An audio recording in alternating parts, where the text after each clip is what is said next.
Hello ho! So for today's episode nga ho ay pupunta tayo ng Mindoro. At eto nga yung first time namin ng aking mother na makakasakay ng barko. Ay 4:30 nga pala ho ng hapon ang alis ng barko papuntang Abra de Ilog. Pagkarating nga ho namin din sa port ng Batangas ay naghintay lang ho kami ng kaunting minuto. Pagkatapos ho ay kumuha na kami ng ticket at yun kami gumaor na. At kami nga ho ay naglakad na papunta dun sa aming sasakyang barko. Halo-halong emosyon na ho ang aking nararamdaman ng mga panahong iyan. Ako ho'y masaya at sobrang excited dahil ngayon ko nga lang ho may experience ang pagsakay ng barko. Ay sa totoong buhay ho ako'y kinakabahan din dahil ho baka nakakahilo. Hindi ko pa naman ho alam ang experience or feeling ng makasakay ng barko. Kaya samahan niyo ho ako. Let's go!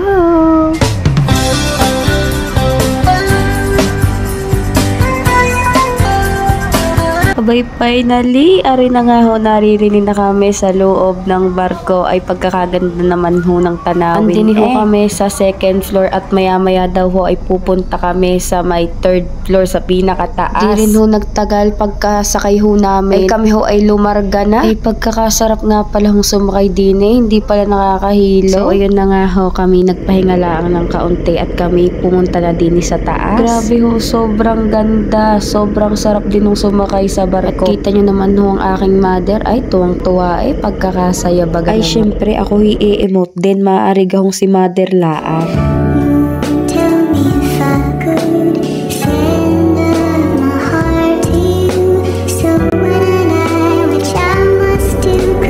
Ay sa wakas, after so many years nga ho, ay naaya din kami ng aking jowa. Ay makakarating din nga ho ng Mindoro.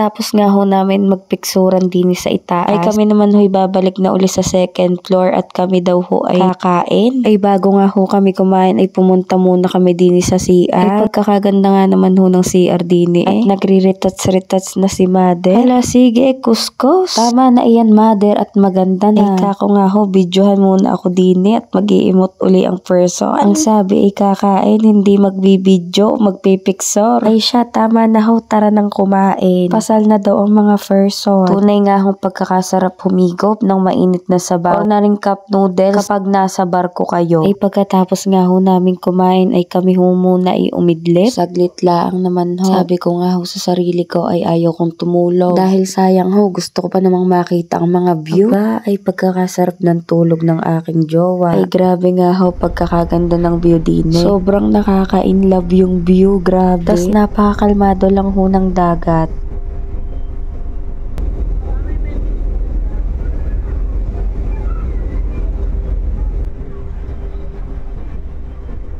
Ay pagkakasarap nga ho ng tulog din ni jowa ay siguro'y napagod sa biyahe. At sa wakas naandin na nga ho kami sa Abra de Ilog. Abay kabilis nga din pala ho ng aming biyahe. Halos 2 oras at kalahati lang ho. Dadaong na nga ho ang barko kaya kami nadidinis sa Gedli.